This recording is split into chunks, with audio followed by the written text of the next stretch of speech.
Hello and welcome to Module 12, Case Study Narrative, The Budget Debacle. I am Mercedes Sadie Kamick.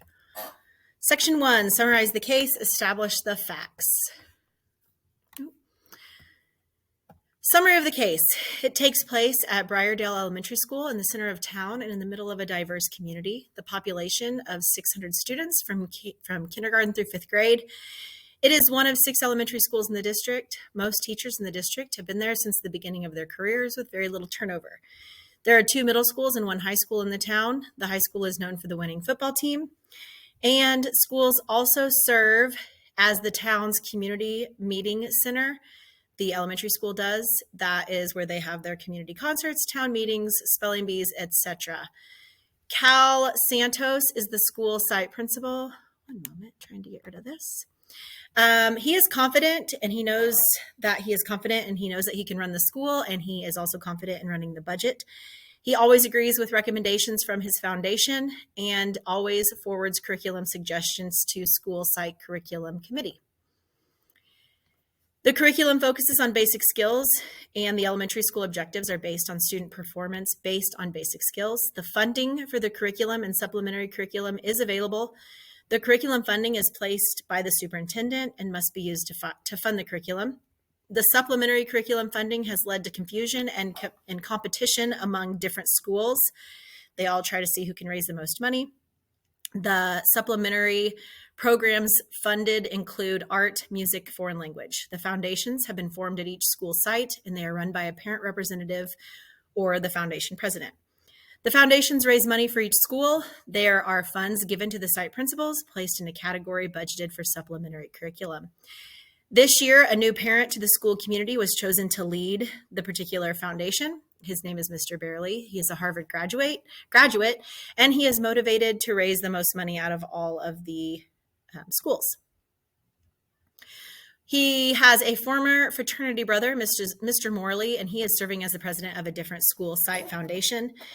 Because of this, he has a little bit of a motivation. Mr. Barely does. Mr. Morley has in the past run against Mr. Barely for class president at Harvard, and Mr. Morley won. So Mr. Barely is a little bit more competitive about this. He has been oriented by Mr. Santos on his position. Mr. Santos informed him of his job as the fundraiser, his role as the president, and his responsibility to meet with the school site curriculum committee to inform any of the ideas influencing supplementary programs. Mr. Barely enjoys a challenge. He's enjoying the fact that he's going to be competing with Mr. Morley, and he finds himself to be more qualified for the position. Mr. Barely comes up with an idea to raise funds, including raffle tickets in exchange for a chance to win cash. That idea came from a event that they had done in college. The foundation supports his idea after presenting it to them. The idea was a raffle drawing, and it was going to be held in front of the community. It's a raffle for cash event. That event was tipped off to the local sheriff, and Mr. Barely was convicted of a misdemeanor and placed on probation for his role in the raffle for cash event, of which was then put on the front page of the newspaper. Section 2, report any legal or ethical issues. Legally, the state was not named in the article or the case study. So because of that, I'm not real certain which state that was. So I don't know if their state enacted the legislation that controls raffles. In some states, they have enacted legislation that controls raffles. So I'm assuming that was probably in this case. Most states require an application to be filed, and some states may also put a number on the tickets that can be sold, and the value of the prize needs to be stated on the application. Gambling in a school setting is also an issue, as an act of gambling, which is what took place. Ethically, greed and competition were behind all of the motivators for this fundraiser. Mr. Barely was way too concerned about winning against Mr. Morley, which caused him to make irrational decisions and not check to see if what he was doing was going to be correct or legal. Mr. Barely should have made sure that not only the site council knew of the idea, but he should also make sure that that he should present his idea to Mr. Santos. And in my opinion, Mr. Santos should have stepped in and assisted Mr. Barely, knowing that this was his first year in the position. Mr. Santos claims he was knowledgeable in all areas of budgeting, so he should have known that this was not ethical or legally correct. No one was physically harmed by the raffle debacle. However, Mr. Burley now has a misdemeanor, along with being placed on probation. When the newspaper placed the story on the front page, it publicly humiliated Mr. Burley, along with Mr. Santos and the school district. The allegations that took place will ruin the reputation of all those involved, along with making the school district look incompetent. Not to mention the students involved in this case. Mr. Burley is a parent in the community, and he has a student that will now be affected. Depending on which state this case is taking place, a state law may have been broken regarding ticket sales, but also gambling laws were broken. There was no breach in a contract, as it does not state if a contract was signed for the position Mr. Burley was in charge of, and I doubt this position required such, as it's probably more of a volunteer position. No discrimination or harassment took place, or a competition that ended negatively.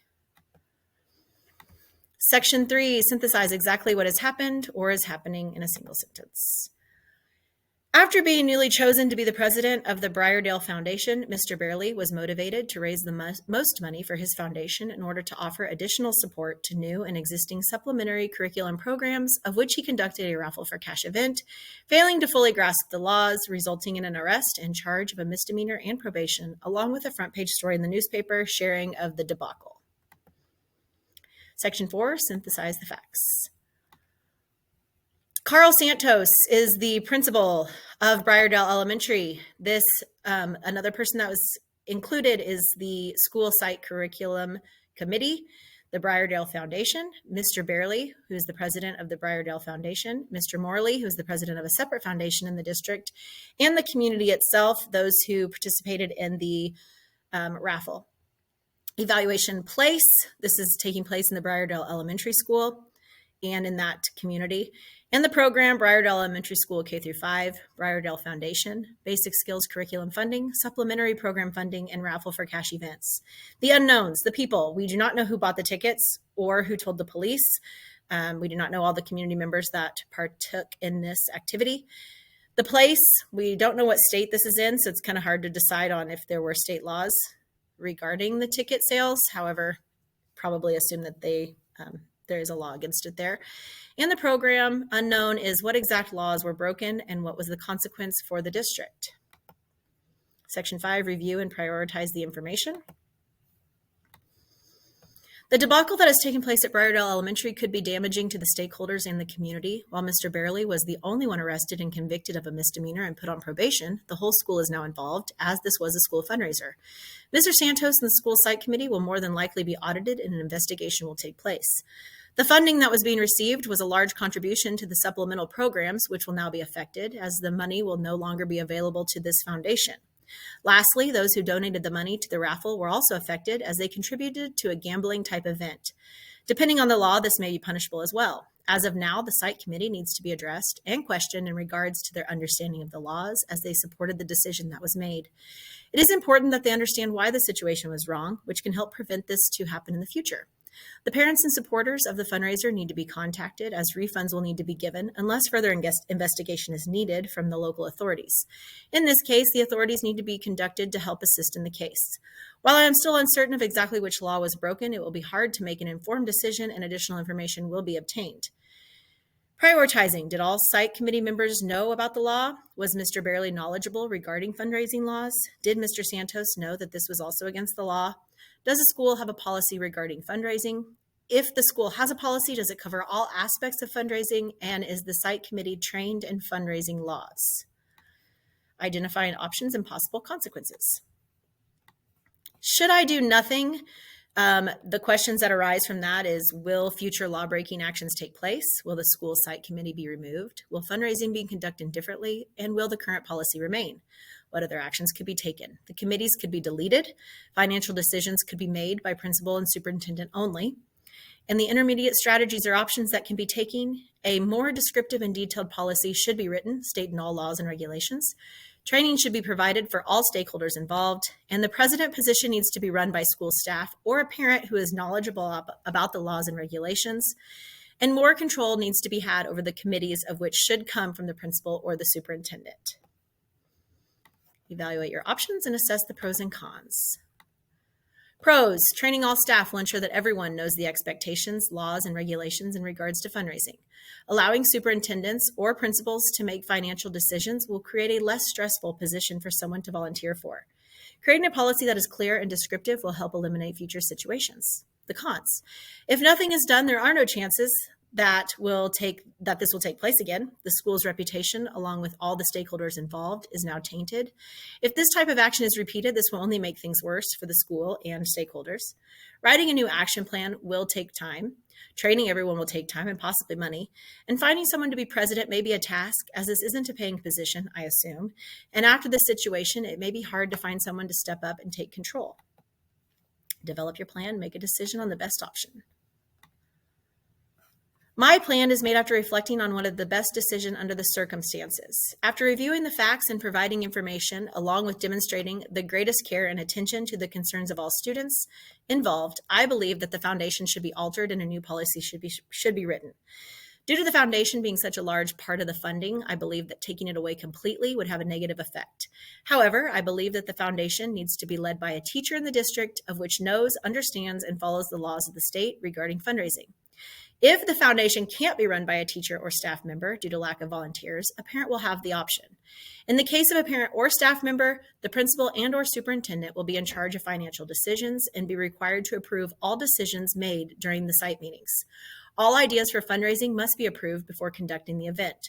All stakeholders must have training provided by the district in regards to fundraising. This training will cover laws, policies, and expectations. In regards to the policy handbook, I will have this revamped with a more structured layout, stating the expectations, the laws, and the consequences for going against any of the policies stated in the handbook. Finally, in regards to the story being shared with the community, I will request that Mr. Barely write a formal apology letter, of which I will request to be put in the newspaper, as his actions were not to intentionally break the law. He was just unaware of the laws, in my professional opinion. How did the candidate implement their plan? With the plan in place, I believe that the outcomes will be as follows. In the district, a new policy handbook will be written and future events breaking the law will be limited. Staff and parents will be trained in regards to the laws, policies, and regulations that apply to fundraising. Consequences and expectations will be known by all stakeholders. Future laws will not be broken, as all stakeholders will be trained in the area of fundraising. Funds can still be obtained through the foundation, and supplementary curriculum can still receive additional funding. Those who need to be included, all stakeholders, including volunteers, community members, staff, and foundation members, will need to be informed of the change of plan. Superintendent and principals will need to be made aware of the changes that will be taking place in the foundation. Board members will need to be aware of the change in the policy handbook, as they need to approve all of the changes.